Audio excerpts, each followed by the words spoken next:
नमस्कार दोस्तों। ये सारे डिवाइस को हम एक साथ एक जगह पे हम समझेंगे और इससे बहुत सारे कंसेप्ट क्लियर होंगे इस वीडियो में। और इसको अगर मैं चाहता तो अलग अलग वीडियो बना देता, लेकिन इसको ज़रूरी है एक साथ समझना, क्योंकि अलग अलग समझने में कुछ प्रॉब्लम है। वो प्रॉब्लम क्या है कि एक साथ आप दोनों के कंपैरिजन में जब देखेंगे तो बहुत सारे कंसेप्ट आपके बहुत क्लियर हो जाएंगे, एकदम फाइन। क्योंकि यही सारे डिवाइस जो हैं अब आपको देखने को मिलेंगे, यही सारे फॉल्ट भी होते हैं, यानी ये इनका जो काम है, तो इन काम को आपको समझना बहुत ज़रूरी है। अब इसमें क्या है, अभी हम आपको बताते हैं। जैसे यहाँ पर देखें, ये जो है डायग्राम देख रहे हैं, इसमें आप यहाँ पे सबसे पहले देख रहे हैं ट्रांजिस्टर, जो कि एक पीएनपी ट्रांजिस्टर है। और पीएनपी का पहचान होता है, ये एरो जो है नीचे की तरफ है। अगर ये एरो जो है ऊपर की तरफ होता तो ये एनपीएन हो जाता। ये ट्रांजिस्टर है। अब इस ट्रांजिस्टर को अगर हटा दें यहाँ से, तो ये इतना जो है मॉसफेट हो जाएगा। और इस मॉसफेट को और इस ट्रांजिस्टर को अगर दोनों को जोड़ दें तो इस समय ये आईजीबीटी कहलाएगा।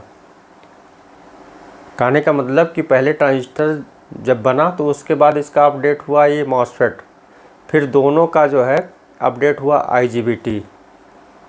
हम एक एक करके आगे बढ़ते हैं। पहले आप इस चीज़ को समझें कि क्यों और कैसे।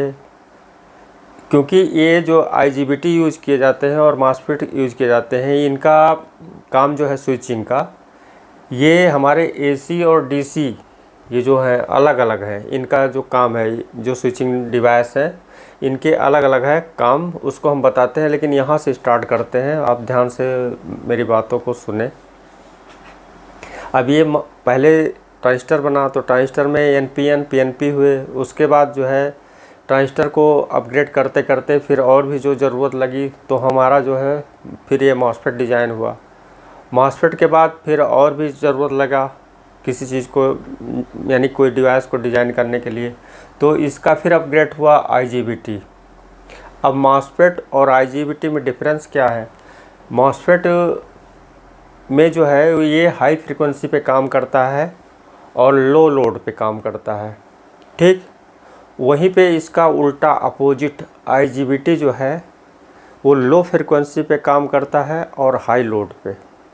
लोड मतलब जानते हैं, जैसे किसी चीज़ को उठाने का जो एम्पियर कैपेसिटी होता है। अब अगर ये मॉसफेट को कहीं हाई फ्रीक्वेंसी पे यूज़ किया जा रहा है, वहाँ पे लोड हमारा जो है अधिक कैपेसिटी बढ़ाना है, तो उस कैपेसिटी को बढ़ाने के लिए हमको मॉसफेट की संख्या बढ़ानी पड़ती थी।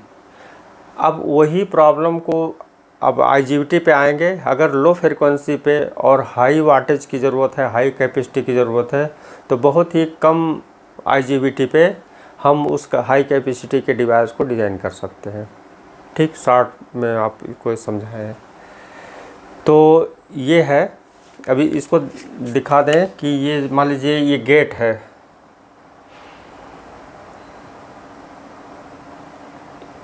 ये गेट है, तो गेट मॉसफेट में भी होगा और आईजीबीटी में भी होगा। लेकिन अब देखिए, ये मॉसफेट के समय ये हमारा यहाँ पे ये हो जाएगा ड्रेन और ये हो जाएगा सोर्स। ये हो गया मॉसफेट का रूप, ठीक। अब इसको हटा देते हैं, इंटरनल कर देंगे, ये गेट को रहने देंगे। अब यहाँ पे ये जो कलेक्टर है ये हो जाएगा, सॉरी, आईजीबीटी में एमीटर, और ये हो जाएगा कलेक्टर। ये अब ये हो गया आईजीबीटी। ये आईजीबीटी का फुल फॉर्म होता है आइसोलेटेड गेट बाइपोलर ट्रांजिस्टर। आई मतलब हुआ आइसोलेटेड, जी मतलब हुआ गेट, बाइपोलर यहाँ पे है जो बाइपोलर ट्रांजिस्टर ये, तो इसका फुल फॉर्म हो गया आईजीबीटी का, ये isolated gate bipolar transistor, or IGBT. अब इसमें हम इसका फुल फॉर्म इसलिए बताते हैं कि अभी हम आगे बढ़ेंगे तो आपको बताते हैं कि इसमें जो भी नाम है, यानी जो भी नामकरण इसका किया जाता है या जो भी नाम दिया जाता है किसी कंपोनेंट का, तो उसमें ही उसके बारे में, उसी नाम में ही उसकी जो है उसकी खासियत जो है उसी में छुपी रहती है। ठीक है, तो ये है हमारा, जिसे आप तीनों चीज़ को एक ही जगह पे समझ सकते हैं, मॉसफेट, ट्रांजिस्टर, दोनों को IGBT, ये सिंबल है। और इसी में आप इस चीज़ को समझ सकते हैं कि ये टोटल इस समय ये IGBT है, यहाँ से ये हट जाएगा, यहाँ से ये, और मॉसफेट बनाना होगा तो ये काट दीजिए, ये हो गया मॉसफेट। ट्रांजिस्टर बनाना होगा, ट्रांजिस्टर ये हो गया। केवल ये चेंज हो जाता है, जैसे ये इसमें क्या है, ट्रांजिस्टर में ये PNP में एरो नीचे रहेगा, NPN में ये ऊपर हो जाएगा एरो, और इसमें जो मॉसफेट में NPN में एरो नीचे रहेगा और PNP में ये एरो ऊपर की, यानी जो तीर का निशान है ऊपर की तरफ हो जाएगा। यानी P चैनल में ये ऊपर रहेगा एरो, और N चैनल में इस समय ये N चैनल है। ठीक, तो P चैनल N चैनल वो ये दोनों में होता है, चाहे मॉसफेट हो, चाहे ट्रांजिस्टर हो, चाहे IGBT हो। ठीक है, अभी हमारा क्लियर हो गया ये कि स्विचिंग डिवाइस है। इसमें SMD और नॉर्मल सब तरीके का कई मॉड्यूल में भी आते हैं। इस समय 4 मॉसफेट भी एक ही मॉड्यूल बना के देखने को मिलेगा, एक IC के रूप में। तो इसमें उसकी डिज़ाइन पे निर्भर करता है कि कहाँ पे कैसे यूज़ किया जाता है। अब नेक्स्ट आगे बढ़ते हैं। ये DC पे स्विचिंग करने का काम करता है। यहाँ पे हमने AC और DC सेमीकंडक्टर का नाम दिया है इसलिए कि यहाँ से दोनों को अलग अलग कर दिया है। ये हो गया हमारा, यहाँ से इस साइड में DC पे काम करेगा, ये ऑप्टोकपलर, और ये जो है हमारा ट्रांजिस्टर, IGBT, मॉसफेट। फिर नेक्स्ट हम यहाँ हमारा AC पे काम करेगा, जहाँ पे ये SCR है और ट्रैक है, और ये ऑप्टोकपलर है। ऑप्टोकपलर दोनों हैं। ये ऑप्टो आइसोलेटर, अभी हम इसमें बताते हैं, ये दोनों हैं। लेकिन ये क्या है, ये DC पे काम करेगा और ये AC पे काम करेगा। इसका नंबर कुछ इस तरीके से होगा, जैसे यहाँ पे 4N35 होता है, या 4N35, और यहाँ पे MOC 3021 3021, ये फेमस नंबर है, इसलिए दोनों को डिफरेंस बताए हैं। ये इसके जगह पे नहीं लगेगा और ये इसके जगह पे नहीं लगेगा, दोनों अलग अलग काम करने के लिए डिज़ाइन किए गए हैं। ये AC के लिए डिज़ाइन है और ये DC के लिए है, इसीलिए दोनों को मैंने एक जगह पे बताया है। इससे आपका ये क्लियर हो जाएगा हमेशा के लिए कि ये दोनों ऑप्टोकपलर होते हुए अलग क्यों हैं। और ऑप्टोकपलर में भी अलग अलग नंबर के उसमें भी डिफरेंस होते हैं। जब आप एक दूसरे जगह पे यूज करते हैं तो उसके सेम इक्विवेलेंट मैच नहीं करते हैं, उसके वोल्टेज रेगुलेटर में डिफरेंस हो जाता है जब आप अदर नंबर यूज करते हैं। वो हम आगे वाले समय में समझेंगे कि जब इसका केवल ये ऑप्टोकपलर के बारे में, या तो हो सकता है आप लोग जानते हो, नहीं तो हम आगे बताएंगे। क्योंकि पावर सप्लाई का जो मेन फॉल्ट होता है अधिकतर वही एक्सीडेंटल के रूप में हमको देखने को मिलता है, और इसमें सबसे ज़्यादा प्रॉब्लम आता है कि जो IGBT लगा है उसमें किस नंबर का उसके जगह पे लगाएं। अगर मौके पे वो नंबर ना हो, या कोई मॉसफेट लगा है तो उस मॉसफेट का अगर सेम नंबर ना हो तो उसकी जगह पे कौन सा नंबर यूज़ करें। तो इसलिए सारे ये कंसेप्ट को क्लियर करना ज़रूरी है। अब आगे हम चलते हैं ऑप्टोकपलर पे। ऑप्टोकपलर क्या है, जैसा कि हमने बताया कि नाम से ही क्लियर हो जाता है। ऑप्टोकपलर मतलब हुआ, ये ऑप्टो मतलब हुआ ऑप्टिकल, ठीक है। आइसोलेटर एक अलग अलग, जो जैसे किसी चीज़ को आइसोलेट किया जाता है सुरक्षित, अलग अलग, जैसे हमारा इधर का ग्राउंड, उधर का ग्राउंड, और उधर का जो AC से प्राइमरी है और ये सेकेंडरी है, दोनों को अलग अलग आइसोलेट करने का काम करता है एक शीशे की तरह। यानी जैसे एक शीशा है, इधर से ही लाइट के द्वारा जो है हम उसके सारे कंट्रोलिंग को सेंस करके काम में लेते हैं। वो होता है हमारा एक प्राइमरी और एक सेकेंडरी, दोनों के बीच में ये एक आइसोलेटर का काम करता है। और उस आइसोलेटर का काम करने का जो मेन भूमिका होता है, बीच में जो परत होती है वो होता है हमारा ऑप्टिकल एक शीशा, और शीशे के तरफ से जो इसमें रेज आउट किया जाता है वो होता है IR रेज।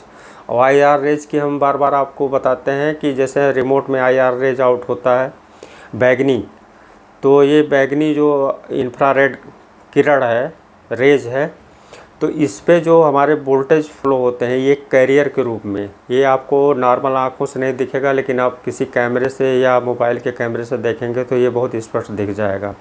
जब आप रिमोट की को दबाते हैं तो उसमें एक फायरिंग होती है, जो वो हमारा IR रेज के रूप में फायर होता है। वो फायरिंग आपको उसमें दिखाई देगी, वो कैमरे में आप देख सकते हैं एग्जांपल पे। जो लोग जानते हैं उनके लिए नहीं, जो नहीं जानते हैं उनके लिए ये सारे क्लियर करते हैं। अब ये IR रेज क्यों मतलब यूज़ किया गया अंदर इंफ्रारेड, आपको हमने जो इसके पहले भी बताया था कि ये चीज़ें जो है वो उसमें ओम्स लॉ के बारे में आपको जब बता रहे थे अभी कुछ 2-3 वीडियो पहले, अभी यानी इसके पहले जो हमने बनाया है, तो वहाँ उसमें जो है हमने एक ग्राफ बनाया है, वहाँ पर दिखाया है कि ग्रीन के बाद जो हमारा ब्लू है, ब्लू के बाद वायलेट, ठीक है, नीला के बाद जो बैगनी कलर है। तो उसको अब इस समय आने वाले समय में आप देखेंगे वही एक कलर ऐसा है और वही एक रेज ऐसा है, वही एक कैरियर ऐसा है जिस पे हम अपने ये छोटे सिग्नल को ट्रांसमिट कर सकते हैं, ठीक है। वो चाहे इसके इंटरनल नैनो टेक्नोलॉजी के रूप में, चाहे आउटसाइड में हमारे जो इसमें स्पेस, जो हमारा ये स्पेस है आउटसाइड स्पेस, इसमें भी हम उस चीज़ को यूज़ कर सकते हैं। वो ऑलरेडी है, वो हमको दिखाई नहीं देता, और उसी से हम हमारे जो है सारे जो वोल्टेज हैं, जो एनर्जी हैं, उसी से लेवल से सारी एनर्जियाँ अलग अलग क्लियर होती हैं। अब चलते हैं आगे। इसमें देखिए ये है IR, इसलिए यहाँ पे बनाए थे कि हमको आपको बताने में भूल ना हो जाए कि यहाँ पे जो अंदर इसके एक रेज आउट होता है वो होता है IR रेज, ठीक है।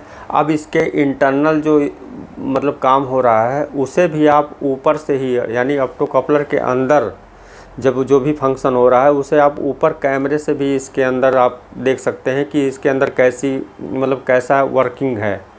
आप किसी IGBT के अंदर भी अब आने वाले कैमरे में आप देख पाएंगे कि उसके अंदर कैसा फंक्शन हो रहा है, और ये दूर ही से पता लग जाएगा कौन सा MOSFET सही है और कौन सा IGBT सही है। वो अभी थोड़ा सा आने दीजिए समय, साल के आसपास में वो भी चीज़ें आपको बहुत स्पष्ट क्लियर हो जाएगी। जो आपको मल्टीमीटर लगाने पड़ते हैं ऊपर से ही, उसमें आप वो सर्किट में डाल के ही क्लियर किया जा सकता है। अब आगे हम चलते हैं। ये हमारा जैसे DC पे काम करता है। अब यहाँ पर देखें, इसमें ये जो ऑप्टोकपलर है, ऑप्टोकपलर में आपको एक क्लियर हो गया कि हमारा ये ऑप्टिकल और आइसोलेटर का काम करता है। अब ये जो है प्राइमरी और सेकेंडरी का जो सर्किट है, दोनों को आइसोलेट काम करता है, आइसोलेट करने का काम करता है, यानी दोनों का अलग अलग सेपरेट, दोनों का इंटरफेरेंस एक इससे शीशे के यानी ऑप्टिकल के बीच में स्पेस रख के और दोनों की सेंसिंग और कंट्रोलिंग की जाती है। ये हमारा SMPS पावर सप्लाई या अदर जो कंट्रोलिंग डिवाइस, स्विचिंग डिवाइस जो भी MOSFET को ड्राइव करने के लिए काम में लिए जाते हैं, वहाँ पे ऑप्टोकपलर ज़रूर लगता है इसके साथ में, ठीक है। अब हम नेक्स्ट आते हैं इधर। ये है हमारा AC, यानी यहाँ से इस साइड में DC था, अब AC पे चलते हैं। जैसा कि आपने देखा है कि ये वाइट कलर में भी है, ब्लैक कलर में भी है। ये ऑप्टोकपलर MOC 3021, ये काफ़ी फेमस वो है ऑप्टोकपलर। अब देखिए जैसे ही इसमें यहाँ पे ये इसमें 4 पिने होते हैं, जो 1 नंबर और ये 2 नंबर, ये 3 नंबर,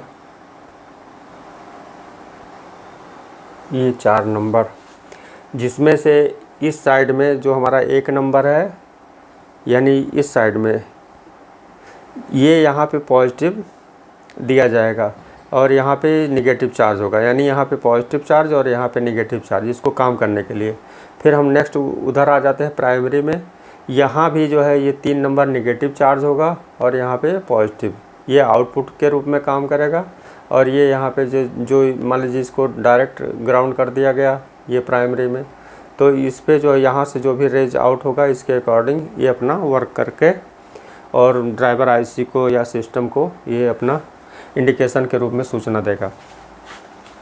ये 4 पिन के हैं। अब यहाँ पे आते हैं, ये देखिए ये हमारा ऑप्टो कपलर है। इसमें देखेंगे तो ये 6 पिन है।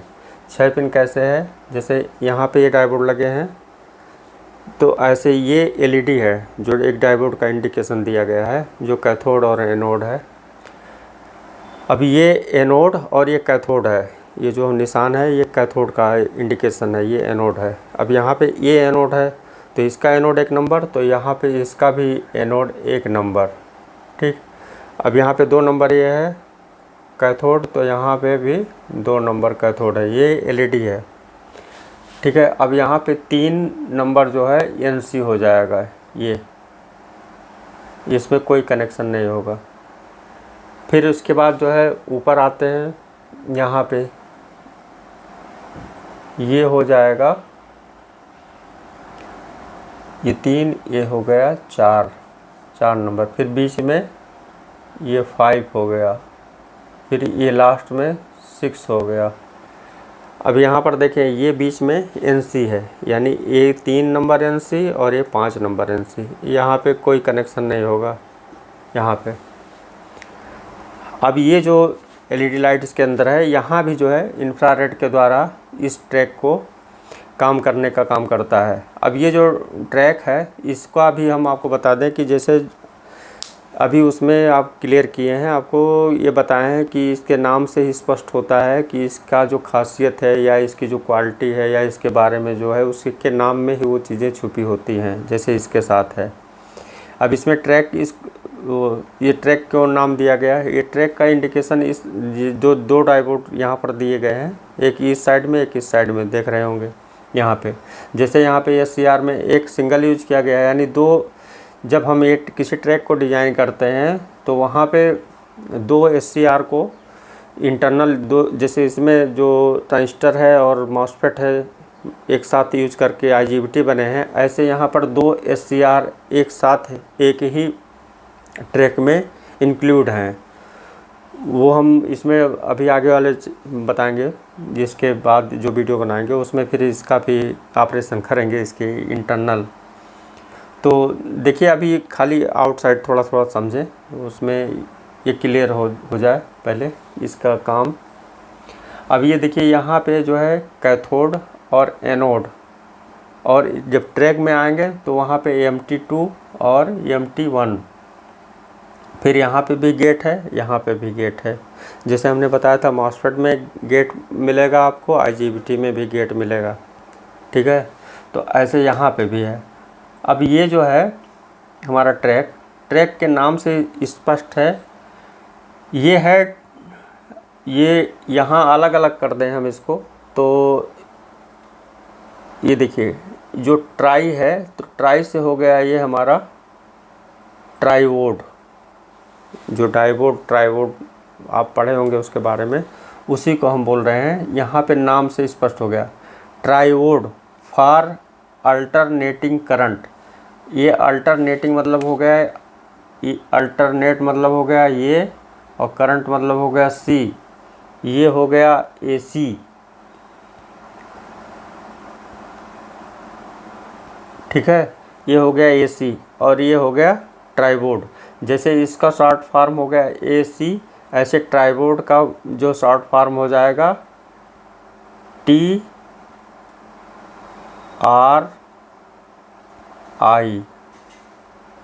यानी ये इतना अंक छोड़ दिया जाएगा। अब ये हो गया क्या, ट्रैक, जब दोनों मिला दिया जाएगा तो ये हमारा हो गया ट्रैक।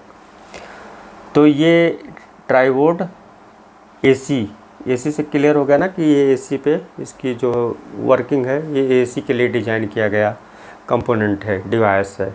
ऐसे वो DC के लिए कंट्रोल डिवाइस है। अब इसको आप स्विचिंग के रूप में काम लेते हैं कि रेगुलेटर के रूप में काम लेते हैं, ये मतलब ये अलग अलग टाइप से इसको, ये सेमीकंडक्टर इसीलिए है कि ये अपने आप में पूरा नहीं है, एक अर्धचालक है। ये पूरा कब होगा, किसी सर्किट के द्वारा ऑपरेट कराया जाएगा तो इसकी जो है सारी सर्किट कंप्लीट होती है। जब सारी कंप्लीट होगी सारी सर्किट, तब ये अपने फुल मोमेंट में आएगा, जिस पर्पज़ के लिए डिज़ाइन किया जाएगा सर्किट। तो ये सारी चीज़ों को आपको समझना ज़रूरी है। और यहाँ पर हम अभी ऑप्टो कपलर के बारे में बता रहे थे। अब ये ऑप्टो कपलर में क्या है कि यहाँ पे जो आपका 4 नंबर और 6 नंबर है, यहाँ से डीसी ही इसमें काम करेगा। यहाँ पे एसी की ज़रूरत नहीं है। इस प्राइमरी की और सॉरी इस सेकेंडरी साइड में जो इसको इन्फॉर्मेशन दिया जाएगा या जो भी इसको सूचना मिलेगी ये डीसी के रूप में रहेगा यहाँ पे, क्योंकि डीसी से ही जब यहाँ पर इसको दिया जाएगा कम या ज़्यादा, तो उसी के अनुसार यहाँ से जो रेज आउट होगा इंटरनल कम या ज़्यादा वो भी इसी ट्रैक पे पड़ेगा। ठीक है, तो ये ट्राइबोर्ड पे जो जैसे इसमें यहाँ पे बेस पे पड़ रहा है जो ट्रांजिस्टर हमारा इंटरनल है, ऐसे यहाँ पे इसके इस पे पड़ेगा गेट पे। तो जैसे गेट पे इसके लाइट पड़ेगी तो यहाँ पे देखिए, यहाँ पे उल्टा सीधा नहीं होता है ये एसी में।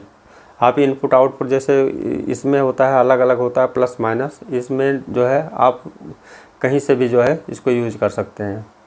अब देखिए इसमें ये जो 4 नंबर और 6 नंबर है, यहाँ पे आप एसी को जैसे किसी यहाँ पे जो फैन रेगुलेटर बनाते हैं वहाँ पे भी जो है इसका यूज करते हैं ट्रैक का हमारा।